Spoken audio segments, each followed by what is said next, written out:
Hello everyone. मैं चाहे ये पेन यूज कर लूं, चाहे बोर्ड यूज कर लूं, चाहे मेरे पास ये बॉटल हो, ये सब क्या है? ये प्रोडक्ट है ना? प्रोडक्ट है तो कुछ ना कुछ प्रोडक्शन की प्रोसेस से ही बन करके आए होंगे। एंड रिजल्ट है, फिनिश प्रोडक्ट्स है। तो यस, इस चैप्टर में हम यही समझने वाले हैं कि जो फाइनल प्रोडक्ट हमें मिलते हैं वो बनने के लिए फैक्टर्स क्या क्या यूज होते हैं। मतलब मेरे पास चाहे पेन बन गया, चाहे टी शर्ट, चाहे ग्लासेस, चाहे बोर्ड, चाहे खाने पीने की कोई भी चीजें, है ना? तो वो किससे बन करके बनी है? बहुत सारे फैक्टर्स का कॉम्बिनेशन हमें यहाँ पे देखने को मिलता है। ठीक है, सो हमारा चैप्टर है फैक्टर्स ऑफ प्रोडक्शन, जिसको हम 15 मिनट्स में ओपी स्टाइल में खत्म करेंगे। चैप्टर को समझेंगे, बहुत ही बढ़िया और अच्छा चैप्टर है। देखो, सबसे पहले इंट्रोडक्शन में आपको समझ में आ रहा है कि ये सारी चीजें, भूख लग गई ना, मुझे भी लग रही है, लेकिन क्या करें, समझाने के लिए करना पड़ता है। तो ये सारी चीजें उत्पादन की प्रक्रिया से बन करके, मतलब रॉ मटेरियल से बन करके फिनिश गुड्स जो हमारे सामने है, ये सब किससे बना है? प्रोडक्शन की प्रक्रिया से, प्रोडक्शन की प्रोसेस से। ठीक है, so every product we use goes through a production process. वही मैंने कहा, कोई भी प्रोडक्ट, भाई चाहे मेरा आईफोन हो, फ्लैक्स करने तो थोड़ा सा, कुछ भी हो, ठीक है, ये किससे होकर के गुजरा है? प्रोडक्शन प्रोसेस से होकर के ही गुजरा है। हाँ, वैसे तो मैं गरीब हूं क्योंकि अब मेरे पास 70 नहीं है, 15 है। ठीक है, resources inputs use to make goods are called factors of production. आप जो भी रिसोर्सेज का यूज करते हैं, जो भी इनपुट्स का यूज करते हैं गुड्स को बनाने के लिए, वही होते हैं फैक्टर्स ऑफ प्रोडक्शन। मतलब मुझे अगर मानो ये फोन बनाना है या कुछ खाने की चीज बनानी, कुछ भी बनाना है, तो मैं उसमें जो इनपुट्स यूज कर रही हूँ, है ना, जो भी इनपुट्स मेरे यूज हो रहे हैं, वही इनपुट्स मेरे फैक्टर्स हैं। प्रोडक्शन को करने के लिए फैक्टर्स है। Business combine these inputs to make goods and services. अब जो बिजनेसमैन होते हैं, एंटरप्रेन्योर्स होते हैं, वो क्या करते हैं? वो इन इनपुट्स को कंबाइन करते हैं और गुड्स का प्रोडक्शन करते हैं। And this process creates economic opportunities, jobs and income. और यही प्रोसेस इकोनॉमिक अपॉर्चुनिटीज क्रिएट करती है। भाई अगर मेरा बिजनेस है या मैं एंटरप्रेन्योर हूँ, जो भी हूँ, है ना, मैं अकेले काम कर लूंगी क्या? मैं अकेले मशीन चला लूंगी, अकेले साफ सफाई, अकेले सारी चीज कर लूंगी, सुपरवाइज कर लूंगी? नहीं ना, मुझे काम करने के लिए एम्प्लॉयज चाहिए, लेबर्स, वर्कर्स, सुपरवाइजर्स, मैनेजर्स, ये सब चाहिए ना। तो मैं क्या कर रही हूँ? मैं इकोनॉमिक अपॉर्चुनिटीज दे रही हूँ, है ना, मैं एम्प्लॉयमेंट अपॉर्चुनिटीज दे रही हूँ, बेसिकली मैं रोजगार दे रही हूँ, नौकरी दे रही हूँ। तो फैक्टर्स ऑफ प्रोडक्शन के थ्रू क्या होता है? इकोनॉमिक जो है अपॉर्चुनिटीज भी क्रिएट होती है। क्लियर हो गया? स्क्रीनशॉट देते चलना। तो ये है हमारा प्रोडक्शन, फैक्टर्स ऑफ प्रोडक्शन। ठीक है, नाउ ये देखो, ये सब क्या कर रहे हैं? फैक्टर्स हैं, मतलब ये इनपुट्स हैं, इसके बाद एंड रिजल्ट निकलेगा। तो ये क्या है? ये प्रोडक्शन की प्रोसेस हो रही है ना, उत्पादन की प्रक्रिया हो रही है। Four main factors of production. अब प्रोडक्शन तो ठीक है, लेकिन फैक्टर्स क्या है जिनके थ्रू प्रोडक्शन होता है? तो हमारा एंटरप्रेन्योर होता है, हमारा लैंड होता है, लेबर होता है, कैपिटल होता है। मतलब आप चारों में अगर किसी एक को भी हटा दो ना, तो आप सोच सकते हो प्रोडक्शन होगा। मतलब अगर मैं बोलूंगी नहीं नहीं, मुझे लैंड की जरूरत नहीं है, लेकिन मैं खुद एंटरप्रेन्योर हूं, मेरे पास पैसों से और मेरे पास लेबर से काम हो जाएगा। अरे भाई, जब जमीन ही नहीं है तो फैक्ट्री का हवा में लगाओगे? हाँ, नहीं पॉसिबल है। या आप बोलोगे नहीं नहीं, मेरे पास कैपिटल की जरूरत नहीं है, मुझे मेरे पास लैंड और लेबर और एंटरप्रेन्योर हूं मैं, काफी। अरे भाई, पैसा तो लगेगा ना, डे टू डे मशीन के खर्चे, या कुछ भी रिपेयर हो गया, लोगों को पैसा देने के लिए, पे करने के लिए, मशीन होना, या जो भी चीजें, पैसा, पैसा ही नहीं होगा, कहां से ऑपरेट करोगे? काम बन जाएगा? चलो आप बोलेंगे नहीं, मेरे पास कैपिटल है, लैंड है, एंटरप्रेन्योर। नहीं भाई, आपके पास लेबर नहीं है, क्या सारा काम खुद ही करोगे? नहीं पॉसिबल है ना। या आप बोलोगे कि नहीं नहीं, इनकी जरूरत नहीं, एंटरप्रेन्योर छोड़ो। भाई एंटरप्रेन्योर वो होता है जो इन तीनों को, सारे ही फैक्टर्स को कलेक्ट करके काम करवाता है। अब काम करवाने वाला ही नहीं होगा, गाइड करने वाला ही नहीं होगा कि क्या करना है, तो काम चलेगा नहीं। तो इससे हमें क्या दिखता है कि सारे ही फैक्टर्स बहुत मस्त है और इंटरडिपेंडेंट है। तो ये फोर मेन फैक्टर्स है: एंटरप्रेन्योरशिप, लैंड, कैपिटल, लेबर। अब इसमें एक और जो है तड़का कौन लगाता है? Technology. Technology helps produce more with fewer inputs, act as a facilitator. Technology वो चीज होती है, हम बोलते हैं यार टेक्नोलॉजी आई है, टेक्नोलॉजी आई है। देखो ना, पहले जमाने में कीपैड फोन होता था, अब फोन से आप फोटो ले लेते हो, अब आपके पास फ्रंट कैमरा भी है, बैक कैमरा भी है, फोर्ड क्वाड्रप्लेट कैमरा, पता नहीं क्या क्या दुनिया भर की चीजें आ रही हैं। ये क्या है? टेक्नोलॉजी है। टेक्नोलॉजी क्या करती है कि आप कम इनपुट्स के साथ ज्यादा से ज्यादा चीजें प्रोड्यूस कर सकते हो, ये टेक्नोलॉजी करती है। क्लियर हो गया बच्चा? आया समझ में टेक्नोलॉजी और फोर में जो है फैक्टर्स ऑफ प्रोडक्शन। अब यहाँ पे देखते हैं कि लैंड को समझते हैं। लैंड का क्या इंपॉर्टेंस है? लैंड क्या होता है? ये आपकी नेचुरल रिसोर्सेज को इंक्लूड करता है। यहाँ पे आपको soil, forest, water, air, sunlight, minerals, oil, gases मिलती है। Nature's gifts use for production. ये हमें नेचर का गिफ्ट है, ये नेचर से हमें मिलता है, जो किस काम आता है? प्रोडक्शन के लिए काम आता है। बिजनेसेस बाय और pay rent to use land resources. Business क्या करते हैं? भाई मुझे लैंड क्यों चाहिए? ऑब्वियसली मुझे लैंड इसलिए चाहिए ना कि जहां पे फैक्ट्री सेटअप करूंगी, जहां पे मैं लोगों को काम करवाऊंगी, जहां पे प्रोडक्शन प्रोसेस होगी, फिर जो फाइनल रिजल्ट होगा गुड होगा, और उसी से तो पैसे आएंगे मेरे पास। ठीक है, तो बिजनेस क्या करते हैं? या तो रेंट पे लेते हैं लैंड को, रिसोर्सेज को, या खरीदते हैं। यहां पे बात करें लेबर की, लेबर होते हैं ह्यूमन रिसोर्स, यानी हम involve physical and mental effort. भाई अगर मैं यहाँ पे पढ़ा रही हूँ, मैं वर्कर हूँ, लेबर हूँ, मैं क्या कर रही हूँ, मैं अपना फिजिकल एफर्ट भाई चलते चलते आपको पढ़ा रही हूँ, लिख रही हूँ, स्लाइड्स बना के लाई, फिजिकल मतलब हाथों से काम किया। मेंटल, इसको एक्सप्लेन करना है ना, स्लाइड्स को कैसे बनाना है, क्या पॉइंट कब आने चाहिए, मेंटल वर्क कर रही हूँ। तो यहाँ पे लेबर वो होते हैं जो फिजिकल और मेंटल एफर्ट लगाते हैं, जैसे carpenters, farmers, teachers and doctors. Each person contribute skills, knowledge and strength. देखो मैं अपनी नॉलेज का यूज कर रही हूँ, मुझे जो आता था मैं आपको पढ़ा रही हूँ, स्किल्स यानी मैं पढ़ा किस तरीके से रही हूँ, कितने अच्छे से एक्सप्लेन कर रही हूँ, और स्ट्रेंथ भाई मैं अभी हेल्दी हूँ, फिट हूँ, तभी पढ़ा पा रही हूँ ना। पर चले बार बार खांस रही हूँ, बार बार बेटा बस थोड़ी देर में रुकती हूँ, फिर एक लाइन समझाऊंगी, हो पाएगा? नहीं हो पाएगा। तो तीनों का combination help create goods and services for society. जब आपके पास नॉलेज है, आपके पास स्किल्स है, आपके पास स्ट्रेंथ है, आप अपने मेंटल फिजिकल एबिलिटीज का यूज कर रहे हो, तो आप क्या करते हो, समाज के लिए गुड्स एंड सर्विसेज को क्रिएशन में हेल्प करते हो। क्लियर हो गया? आया समझ में बच्चा? स्क्रीनशॉट लेते चल रहे हो ना? चलो, पीपल एज अ रिसोर्स। अब हम लोगों को बोल रहे हैं कि ह्यूमन कैपिटल, पीपल रिसोर्स। तो humans are vital for economic activities. भाई कोई भी इकोनॉमिक एक्टिविटीज कर लो, कहीं भी काम धंधा कर लो, इंसान का दिमाग, इंसान का फिजिकल स्ट्रेंथ बहुत इंपॉर्टेंट रोल प्ले करता है। ये अपनी स्किल्स, अपने नॉलेज को यूज करते हैं, स्ट्रेंथ को यूज करते हैं, एफर्ट को यूज करते हैं गुड्स एंड सर्विसेज को क्रिएट करने में। लेबर क्या होता है? लेबर आपका फिजिकल और मेंटल एफर्ट लगाता है प्रोडक्शन में। ये फिजिकल और मेंटल, थोड़ा सा दिमाग लगाया, फिजिकली मेहनत करी, लेबर ही होता है। लेकिन ह्यूमन कैपिटल अपनी स्किल्स लगाता है, क्रिएटिविटी लगाता है, अपना ज्ञान, अपनी एफिशिएंसी लगाता है ना। जैसे मैं हूं, मैं ह्यूमन कैपिटल क्यों हूं अपने जो है कंपनी के लिए?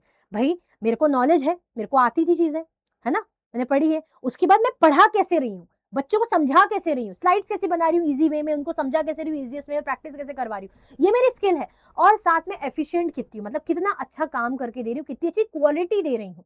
तो ये सब क्या है? मैं ह्यूमन कैपिटल हूं ना। क्लियर हो गया? तो ये होता है लेबर, ये होता है ह्यूमन कैपिटल। तो ये क्या है? हमारे फैक्टर्स ऑफ प्रोडक्शन का पार्ट है, जो कि बहुत जरूरी है।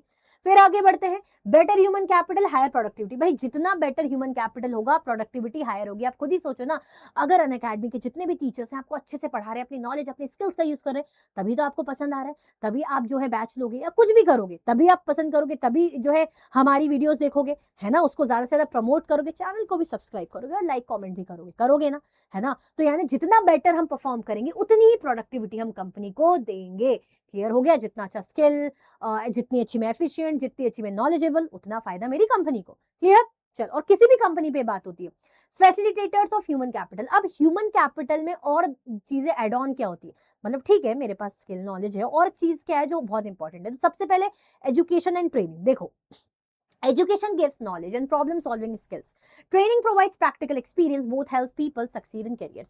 अब मानो मेरे को नॉलेज है, मुझे पता है कि हाँ सोशल में ऐसा ऐसा एक चीज होती है, लेकिन अगर मुझे ट्रेनिंग मिल जाए, मुझे और अच्छे से स्किल्स सिखा दी जाए कि मैम आप सोशल में ये चीजें और पढ़ो, मैप वर्क और देख लो, आप ट्रेनिंग करो, प्रैक्टिस करो, तो मैं और अच्छी प्रोडक्टिव बनूंगी ना, मैं और अच्छी टीचर बन जाऊंगी, और अच्छी टीचर बन जाऊंगी तो कंपनी के लिए और अच्छा फायदा होगा। भाई मैं अच्छा पढ़ाऊंगी, बच्चों को और अच्छा पसंद आएगा और वो मुझसे जुड़ जाएंगे, मेरे लिए भी फायदा, मेरी कंपनी के लिए भी फायदा। ठीक है, तो एजुकेशन आपको नॉलेज देता है, प्रॉब्लम सॉल्विंग स्किल्स देता है, ट्रेनिंग आपको प्रैक्टिकल एक्सपीरियंस सिखाती है ना, ये आपको सिखाती कि प्रैक्टिकली अब आपको कैसे उस नॉलेज को अप्लाई करना है। तो दोनों ही आपके करियर ग्रोथ के लिए इंपॉर्टेंट है। तो ह्यूमन कैपिटल में एजुकेशन ट्रेनिंग इंपॉर्टेंट रोल है, साथ में हेल्थ केयर। मानो मेरे को नॉलेज है, मेरे को ट्रेनिंग भी मिल गई, सब कुछ अच्छा है, लेकिन मैं ऐसे पढ़ा रही हूँ कि हाँ बच्चों, हाँ ठीक है, एक मिनट बेटा मैं बैठ जाती हूँ, हाँ बच्चों, या खांस रही हूँ कंटिन्यूसली, या फीवर में हूं, मैं आपको कैसे अच्छे से पढ़ा पाऊंगी जब मैं खुद एनर्जेटिक नहीं हूँ? अभी आपको लग रहा है मैम कितनी एनर्जेटिक है, अब मैं बार बार खांस रही हूँ या मैं बार बार ऐसे पढ़ा रही हूँ कि हाँ हमारी जो ह्यूमन कैपिटल होती है, मजा आएगा? नहीं आएगा, वैसी ऐसी स्थिति खतरनाक होती है। ठीक है, तो एक अच्छी हेल्थ है ना, आपकी लर्निंग और प्रोडक्टिविटी को बढ़ाती है। अरे भाई आपको जरा सा फीवर आ जाए, आपको कफ, हेडेक, कुछ भी हो जाए, स्टोमक हो जाए, कुछ भी हो जाए, आप स्कूल जा पाते हो, जाते हो क्या? पढ़ाई में मन लगता है? नहीं लगता। यही बात है ना, तो इसीलिए गुड हेल्थ जरूरी है। Healthy people work better and longer. जितना पर्सन हेल्दी होगा वो उतना लंबे समय तक और उतना सही तरीके से काम करेगा। क्लियर हो गया? तो ये ह्यूमन कैपिटल में एड ऑन फीचर है भाई, कि एजुकेशन ट्रेनिंग लो और अच्छी हेल्थ केयर लो, तो फिर ह्यूमन कैपिटल तो भाई बाजी वाह चंगा। क्लियर? आया समझ में? चलो ये देखो, okay, social and cultural influence. अब समाज का, है ना, कल्चर का इन्फ्लुएंस पड़ता है। यस, देखो जिस कंट्री में कल्चर ही हार्ड वर्किंग लोग का, जिस कंट्री में कल्चर ही ऐसा है कि भाई इस तरीके से काम करो, आपको ये ट्रेनिंग, ये हेल्थ केयर, ये फैसिलिटी या जो भी चीजें दी जाएगी, तो वर्कर्स भी उसी टाइप के होंगे। जैसे hard work and improvement culture drive progress, है ना, हार्ड वर्क जो करता है, जो कंटिन्यूअसली इंप्रूव करता है, तो कल्चर भी वैसा बनता है मेहनती लोगों का। जैसे काइजन जापान में कॉन्सेप्ट है जहां पे आपको कंटिन्यूअसली इंप्रूव करना पड़ता है, इससे लिविंग स्टैंडर्ड भी हाई होता है, लोग अच्छा काम करेंगे, लोग अच्छी जॉब करेंगे, लिविंग स्टैंडर्ड हाई होगा। मतलब आप खुद ही देखो ना, जैसे मैं हूँ, मैं अभी जितने की जॉब करी उसका डबल अगर मुझे पे स्केल मिल जाए तो मैं और अच्छी जगह रहूंगी, और अच्छा खाऊंगी पीऊंगी, फैमिली को और अच्छी जगह घुमाने ले जाऊंगी, ऑब्वियसली मेरा लिविंग स्टैंडर्ड बढ़ेगा, ठीक है, क्योंकि मैं इंप्रूव कर रही हूँ, मेहनत कर रही हूँ। ऐसे ही जर्मन वर्क एथिक, यहाँ पे लोग पंक्चुअल होते हैं, अच्छी क्वालिटी देते हैं, अच्छा काम करते हैं, तो उनकी इंडस्ट्रीज और टेक्नोलॉजी और सक्सेसफुल है। क्यों? क्योंकि वहां का माहौल ही ऐसा है। तो समाज का और कल्चर का बहुत इंपैक्ट पड़ता है। चैलेंजेस टू ह्यूमन कैपिटल, अब कुछ चैलेंजेस भी है, हम ये नहीं बोल सकते चीजें परफेक्ट है। अगर हम बात करें इंडिया में जो है लिटरेसी कितनी इंप्रूव हुई है, मेल्स में देखिए 85%, 70% फीमेल्स में, है ना, 2023 का डेटा है। 65% जो है पॉपुलेशन बिलो 35 है, यानी हमारे पास जो 65% पॉपुलेशन है वो यंग है, मेहनती लोगों की है, और वो प्रोडक्टिव वर्कफोर्स है जो मेहनत करती है, जो प्रोडक्टिव है, यानी अच्छी क्वालिटी देती है, मतलब जो हमारे देश की ग्रोथ में इकोनॉमिकली इंपॉर्टेंट रोल प्ले कर सकती है। सोचो 65%। डेमोग्राफिक डिविडेंड क्या होता है? More workers, fewer dependent, faster growth. Demographic dividend ही होता है जैसे हमारे पास ज्यादा वर्कर्स हैं, हमारे पास यंग पॉपुलेशन बिलो 65, मतलब 65% है ना, तो आप क्या कर सकते हो? उनसे ज्यादा काम ले सकते हो, उनको ज्यादा टेक्निक सिखा सकते हो, ज्यादा टेक्नोलॉजी, ज्यादा मतलब ट्रेनिंग दे सकते हो, है ना, जिससे क्या होगी? ग्रोथ ज्यादा होगी। मतलब यहाँ पे जो है इंडिपेंडेंट लोग ज्यादा है जो देश की ग्रोथ में काम करेंगे, और फ्यूअर डिपेंडेंट्स है। डिपेंडेंट्स यानी यंग, मतलब सॉरी, जो बहुत छोटे बच्चे हैं 0 to 15 के बीच में आते हैं, या जो बुजुर्ग लोग हैं जो 60-65 अब आते हैं, ठीक है, तो हमारे पास ये लोग हैं, इनका अच्छा फायदा उठा सकते हैं अगर उठा पाए, और अगर नहीं उठा पाएंगे तो यानी कोई फायदा नहीं। मतलब आप ये सोचो कि मेरे पास खूब सारे पैसे हैं लेकिन मुझे पता ही नहीं उनका मैं एफडी करा लूं, इन्वेस्टमेंट करूं, मैं बस पैसा रखा हुआ है या उड़ा रही हूँ, तो पैसों का वेस्टेज है ना, ठीक है। तो यहाँ पे वही बात है, नीड्स बेटर एजुकेशन। तो अब जब हमारे पास 65% पॉपुलेशन है, तो क्यों ना हम उन्हें अच्छी शिक्षा दें, उनको अच्छी हेल्थ केयर दे, उनको अच्छी ट्रेनिंग दे, ताकि उनकी पोटेंशियल उन्हें पता चले और वो देश की ग्रोथ में काम करे। मतलब अगर मेरे पेरेंट्स को पता है मेरी बेटी अच्छा पढ़ने में ये है, लेकिन वो मुझे स्कूल ही नहीं भेज पा रहे, है ना, या मुझे वो ट्रेनिंग ही नहीं दिलवा पा रहे, तो मेरा तो टैलेंट वेस्ट हो जाएगा ना, वेस्ट है वो तो। अगर मैं टैलेंटेड हूँ या मेरे को स्किल्स है, नॉलेज मिल जाए, प्रैक्टिस मिल जाए, ट्रेनिंग मिल जाए, तो मैं अच्छा पैसा कमाऊंगी, मेरा लिविंग स्टैंडर्ड बढ़ेगा, मेरे घर के लिए फायदा होगा, लेकिन मेरे देश के लिए फायदा होगा, लेकिन कुछ मिल ही नहीं पाया मुझे। इसीलिए अच्छी एजुकेशन का बहुत जरूरत है, हेल्थ का, ट्रेनिंग का, जिससे हम फायदा ले सकते हैं अपनी ह्यूमन कैपिटल का, ठीक है। तो यहाँ पे कहीं ना कहीं हम लैक करते हैं, तो ये कुछ चैलेंजेस हमें फेस करने पड़ते हैं। मतलब मैं नहीं कह रही बिल्कुल लैक करते, चैलेंजेस आते हैं, ठीक है। चलो, कैपिटल की बात करें भाई, कोई भी कंपनी हो, कुछ भी हो, बिना पैसों के काम चलेगा? बिना मशीन्स के काम चलेगा? ना बाबा ना। कैपिटल में आप पैसा भी ला सकते हो, और मेन मैन मेड एसेट्स, मतलब मशीन्स, टूल्स, बिल्डिंग्स। अगर मैं बोल रही हूँ मेरे पास कैपिटल है, यानी मेरे पास पैसा है, मेरे पास मशीन्स है, टूल्स है, बिल्डिंग्स है, needed for daily business operations and production, ये हमारे बिजनेस के डेली ऑपरेशन और प्रोडक्शन में काम आती है। मतलब कैपिटल क्यों है भाई? मशीन से ही तो सामान बन रहा है, मैन्युफैक्चरिंग, प्रोडक्शन, जो भी चीजें हो रही है, टूल्स का तो यूज हो रहा है, बिल्डिंग में ही तो ऑफिस है, बिल्डिंग में ही तो चीजें हैं, ठीक है, और पैसों से तो सारी चीज हो ही रही है। Small business start with personal saving. अब जैसे स्मॉल बिजनेस मैंने खोला तो मेरी खुद की पर्सनल सेविंग से कर लिया, फैमिली या फ्रेंड से पैसा ले लिया, है ना। अगर इतना पैसा इनफ नहीं तो मैंने बैंक से लोन ले लिया और मुझे इंटरेस्ट देना पड़ेगा, ब्याज के साथ लौटाना पड़ेगा। बड़ी बड़ी कंपनीज क्या करती है, क्योंकि बड़ी बड़ी कंपनीज है, वो क्या करती है? स्टॉक मार्केट में पैसा लगाती है, वो अपने शेयर्स बेचती है ना। उसके बाद शेयर्स क्या करते हैं, जो शेयर होल्डर्स होते हैं, मतलब वो क्यों खरीद रहे हैं इनके शेयर्स? क्योंकि उनको डिविडेंड मिल रहा है। डिविडेंड मतलब कंपनी के प्रॉफिट का पार्ट, ये क्या है? कंपनी के प्रॉफिट का पार्ट है। मतलब मैं भी किसी कंपनी का जो है शेयर क्यों खरीदूंगी? इसीलिए खरीदूंगी कि जब कंपनी को प्रॉफिट होगा तो वो मुझे डिविडेंड देगी, ठीक है, और कंपनी को भी पैसा मिल रहा है, मेरा भी फायदा हो रहा है। तो इस तरीके से बड़ी बड़ी कंपनीज पैसे अरेंज करती है। तो बेसिकली कैपिटल का मीनिंग क्या होता है, छोटे लेवल पे, बड़े लेवल पे कैपिटल्स को कैसे अरेंज किया जाता है, वो हमें बताया गया है, ठीक है। ये देखो, ये सब क्या है? मशीन, ये बिल्डिंग्स, ये सब एंटरप्रेन्योरशिप। एंटरप्रेन्योरशिप क्या होता है? एंटरप्रेन्योर इज इक्वल टू जो बिजनेस और को स्टार्ट करता है और कुछ नया क्रिएट करता है। एंटरप्रेन्योर वो होता है जो नए आइडियाज लाता है, वो चाहता है कि मुझे कुछ करना है, मुझे कुछ समाज के लिए करना है, कि जो समाज को नीड है ऐसा काम करना है, ठीक है, और कुछ नया क्रिएट करता है। An entrepreneur has an idea. Entrepreneur के पास आइडिया होता है, वो रिस्क लेता है और रिसोर्सेज को मैनेज करता है ना, क्योंकि उसके पास ऐसा रहता है कि समाज को क्या नीड है, मुझे कुछ नया करना है, कुछ अच्छा करना है, मैं रिस्क लूंगा, मैं रिसोर्स को मैनेज करूंगा। They bring innovative products and services to the market. ये मार्केट में ऐसे इनोवेटिव प्रोडक्ट्स लाते हैं, सर्विसेज लाते हैं जिस जो होता नहीं है। मतलब जैसे कुछ फीचर्स है फोन में, मुझे लग रहा है कि मैं कम बजट में मेरे को ऐसा फोन मिल जाए, वैसा फोन मिल जाए, तो कौन लेकर आएगा? एंटरप्रेन्योर। वो बोलेगा हाँ, मैंने जितना सर्वे करा है उसमें लग रहा है कि इतने बजट में लोगों को इतना अच्छा फोन चाहिए, ऐसे फीचर्स चाहिए, तो वो उसमें दिमाग लगाएगा, रिस्क लेगा, आइडियाज लगाएगा, ठीक है। उसके बाद क्या करेगा, फाइनल वो गुड्स एंड सर्विस मार्केट में लेकर आएगा, create jobs and support the economy. अब क्या करता है, अगर मैं एंटरप्रेन्योर हूं तो मैं अगर मेरी कंपनी खोल रही हूँ, लोगों को रख रही हूँ, तो ऐसे में लोग जो काम करेंगे, वर्कर्स, लेबर, सुपरवाइजर्स जो भी होंगे, उनको क्या मिलेगा, रोजगार मिलेगा ना, ठीक है। इकोनॉमी में क्या करूंगी, कंट्रीब्यूट करूंगी। Gain satisfaction bye turning ideas into reality in helping society. इससे उसको क्या मिलेगा कि भाई वाह, मैंने बढ़िया काम करा, यानी मैंने समाज के लिए कुछ कंट्रीब्यूशन दिया है ना, समाज के लिए कंट्रीब्यूशन दिया, जो मेरा आइडिया था उसको मैंने रियलिटी में कन्वर्ट किया और इससे सोसाइटी को भी हेल्प मिली, तो मुझे सेटिस्फेक्शन मिलेगा। तो बेसिकली एंटरप्रेन्योर क्या होता है, वो बिजनेस स्टार्ट करता है, कुछ नया, कुछ इनोवेटिव लाता है, रिस्क लेता है और सोसाइटी के लिए सर्व करता है। क्लियर हो गया बच्चा? चलो, ये देखो, ये छोटे छोटे लेवल पे काम है, ठीक है। चलो, technology and enabler of production. अब प्रोडक्शन में टेक्नोलॉजी का क्या काम है भाई, टेक्नोलॉजी, तकनीक, बिना टेक्नोलॉजी के आजकल क्या चीज है, टेक्नोलॉजी यानी use of scientific knowledge in work. जब आप साइंटिफिक नॉलेज का अपने काम में इस्तेमाल करते हो, use in all production activities, भाई जितनी भी प्रोडक्शन एक्टिविटीज होती है, टेक्नोलॉजी का यूज होता है। आज के टाइम पे पहले हम जैसे बैंक जाते थे, लंबी लंबी लाइन लगाते थे, पैसे भेजने में इतना मनी ऑर्डर, दुनिया भर की चीजें, अब आप यूपीआई के थ्रू पेमेंट कर रहे हो, आप जो है वेदर अपडेट्स आपको मिल रही, जीपीएस के थ्रू आपको रूट पता लग रहा है, ये क्या है, ये टेक्नोलॉजी ही है। न्यू टेक रिप्लेसेस और improves old methods. New technology क्या करती है, नए मेथड्स को, पुराने मेथड्स को रिप्लेस करती है और नए मेथड्स लाती है, ठीक है। जैसे पुराना हम बैंक में लग रहे हैं, लाइन लगा रहे हैं, मनी ऑर्डर भेज रहे हैं, आज हम ऐसा कर रहे हैं, नहीं करें ना, पेमेंट के लिए कैश लेकर घूम रहे हैं, आज हम ऐसा कर रहे हैं, नहीं करें, बस फोन होना चाहिए। Makes life and business faster, easy and efficient. इसके कारण हमारी लाइफ फास्टर हो रही है, इजी हो रही है और एफिशिएंट हो रही है, इवन बिजनेस की। Some old tools like pulleys and wheelbarrows you still use. लेकिन कुछ कुछ ओल्ड टूल्स जिनका रिप्लेसमेंट आज भी नहीं है, मतलब सही तरीके से नहीं है, तो वो आज भी यूज होते हैं। हम ऐसे नहीं बोल सकते कि पुरानी टेक्नोलॉजी खराब है, पुरानी चीजें ही खराब है, वो अभी भी काम की है ना। लेकिन जहां पे नई चीजें आनी चाहिए, वो चीजों ने हमारी जिंदगियों को, हमारे बिजनेस को आसान बना दिया है। तो टेक्नोलॉजी क्या है, जब आप अपने साइंटिफिक नॉलेज का यूज करते हो अपने काम को अच्छा करने में, ठीक है। ये देखो, ये ड्रोन्स वगैरह अब यूज होने लग गए पेस्टिसाइड्स वगैरह छिड़कने में, पहले इंसान लगा रहता था छिड़कने में, ये सारा रोबोटिक्स वगैरह वाली चीजें देखो, है ना, ये सब।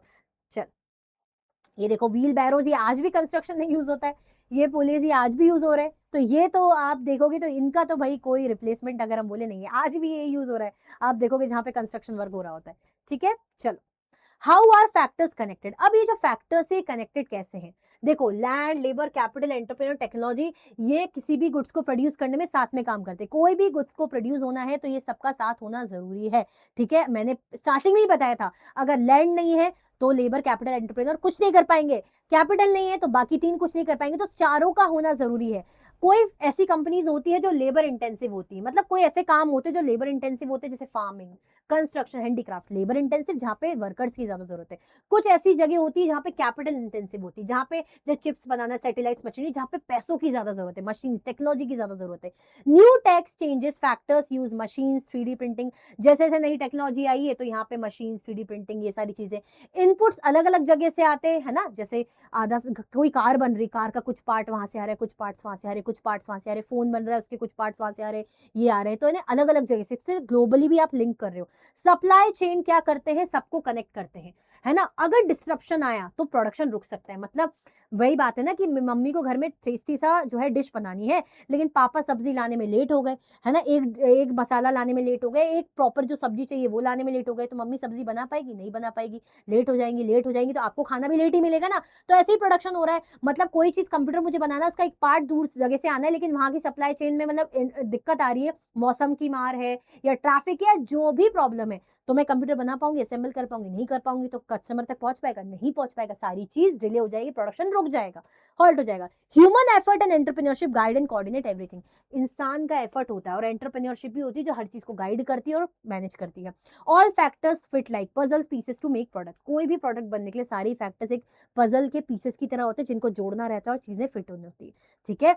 तो अगर हम देखें फैक्टर्स इस तरीके से कनेक्टेड है, एक चीज की भी कमी दिक्कत दे सकती है। सप्लाई चेन, सप्लाई चेन में जब सप्लाई होता है एक चीज की कमी, लेट आपके प्रोडक्शन को हॉल्ट कर सकता है, रोक सकता है, ठीक है। चलो, ये देखो, ये रिसाइकलिंग वगैरह हो रही, प्रोडक्ट्स इनपुट्स वगैरह। Responsibility towards factors of production, अब जो फैक्टर्स ऑफ प्रोडक्शन है उनके प्रति रिस्पॉन्सिबिलिटी क्या है, वर्कर्स के प्रति क्या है। नेचुरल रिसोर्सेज जैसे लैंड, वाटर, मिनरल्स, ये लिमिटेड है, तो इनको केयरफुल यूज करने की जरूरत है। मतलब मैं एंटरप्रेन्योर हूँ, तो इट्स माई रिस्पॉन्सिबिलिटी कि मैं फैक्ट्रीज वगैरह लगा रही हूँ तो मैं एनवायरमेंट को पॉल्यूट ना करूँ, है ना, मैं लैंड को डिग्रेड ना करूँ, वाटर को पॉल्यूट ना करूँ, मिनरल्स का ओवर यूज ना करूँ, है ना। पॉल्यूशन एग्जाम्पल जैसे लेदर फैक्ट्री वेस्ट बहुत करती है, ई वेस्ट होता है ओल्ड फोन से, तो उसके कारण भी दिक्कत होती है। सस्टेनेबल प्रोडक्शन, आज meeting today's needs without harming the future. आपको क्या करना है, सस्टेनेबल प्रोडक्शन करना है, मतलब आपको आज की नीड्स फुलफिल करनी है डेफिनेटली, लेकिन आप प्रेजेंट का भी सोच करके चलो। Sustainability, producer should reduce waste, avoid pollution and protect nature. Producers जो होते हैं ना, उनको ये ध्यान रखना है कि भाई हम कम से कम वेस्ट करें। देखो वेस्ट होगा, पॉल्यूशन निकलेगा, धुआं निकलेगा, लिक्विड वेस्ट होगा, लेकिन कम से कम करो ना। आप पॉल्यूशन को अवॉइड करने की कोशिश करो, नेचर को प्रोटेक्ट करने की कोशिश करो। बिजनेस ड्यूटीज टुवर्ड्स वर्कर्स, ये तो एनवायरमेंट के प्रति होगी, लेकिन वर्कर्स के प्रति, भाई मेरे वर्कर हैं, अगर मैं किसी कंपनी में काम कर रही हूँ, सॉरी मतलब मेरे मालिक है, तो मुझे अगर सही पेमेंट दे रहे हैं, सेफ कंडीशन है, मुझे अच्छा लगता है ऑफिस में, ऐसा नहीं लगता कुछ गलत हो सकता है ना, या ऐसा कुछ नहीं लग रहा कि भाई मेरे को यहाँ पे कुछ लग रहा है कि यहाँ पे जो है बिजली का तार लटका है, ये है, या मुझे लोगों से रिस्क है, तो फेयर ट्रीटमेंट मुझे मिलेगा, स्किल ट्रेनिंग मुझे देंगे ताकि मेरी ग्रोथ हो, है ना, मेरे को राइट्स मिलेंगे, बेनिफिट्स मिलेंगे, छुट्टियां वगैरह, कुछ मुझे कहना है उसके अधिकार। तो मैं क्या, ये बिजनेस की ड्यूटी होती है अपने वर्कर्स के प्रति। अगर वर्कर खुश है, अगर मैं यहाँ पे खुश हूँ, तभी तो नंबर टिकूंगी। मुझे लगेगा अरे यहाँ पे तो इतना रिस्की अजीब सा माहौल है, पानी वानी भी नहीं, वॉशरूम की फैसिलिटी नहीं, मैं रुक पाऊंगी, नहीं रुक पाऊंगी भाई, बिल्कुल नहीं रुक पाऊंगी। तो बेसिक फैसिलिटी, फेयर पे, अच्छी तनख्वाह, एक सही तनख्वाह, सेफ कंडीशन, स्किल ट्रेनिंग वगैरह मिलती रहे, राइट्स मिलती रहे, तो मैं रहूंगी। सीएसआर क्या होता है, कॉर्पोरेट की समाज के प्रति रिस्पॉन्सिबिलिटी। कंपनीज क्या करती है, सोसाइटी और एनवायरमेंट के लिए काम करती है। Reduce pollution, help communities, respect employees. यहाँ पे क्या होता है, उनका काम ही रहता है कि हमें ध्यान रखना है कि पॉल्यूशन को कम से कम करें, है ना, कम्युनिटीज को हेल्प करें और एम्प्लॉयज की रिस्पेक्ट करें। तो यहाँ पे बिजनेस के लिए, चाहे हमारे एनवायरमेंट के लिए हो, चाहे हमारे जो है वर्कर्स के लिए हो, चाहे हमारे लोगों के लिए हो, सबके लिए इंपॉर्टेंट रोल प्ले करता है। देखो प्रोडक्शन आप करोगे, बिल्कुल करोगे, बिजनेस आपको चलाना है, बिल्कुल चलाना है, लेकिन एनवायरमेंट के प्रति, वर्कर के प्रति, लोगों के प्रति, जनता के प्रति कुछ आपकी एथिकल वैल्यूज होती है। ठीक है, सो आई होप आपको एक बढ़िया सा चैप्टर का क्विक रिवीजन अच्छे समझ में आएगा। हाँ ज्यादा टाइम नहीं लगा, 21 मिनट्स, बट कोई बात नहीं, अच्छे से समझाना भी जरूरी था। तो ज्यादा से ज्यादा लाइक करना बच्चा, ज्यादा से ज्यादा शेयर करना, और चैनल को सब्सक्राइब नहीं किया तो पहली फुर्सत में सब्सक्राइब कर लो। ठीक है, और आप क्या कर सकते हो, ऑफर्स पाने के लिए मेरा कोड KG09 का यूज कर सकते हो। ठीक है, इसी तरीके से मिलेंगे नेक्स्ट चैप्टर के रिवीजन के साथ। Thank you so much for watching.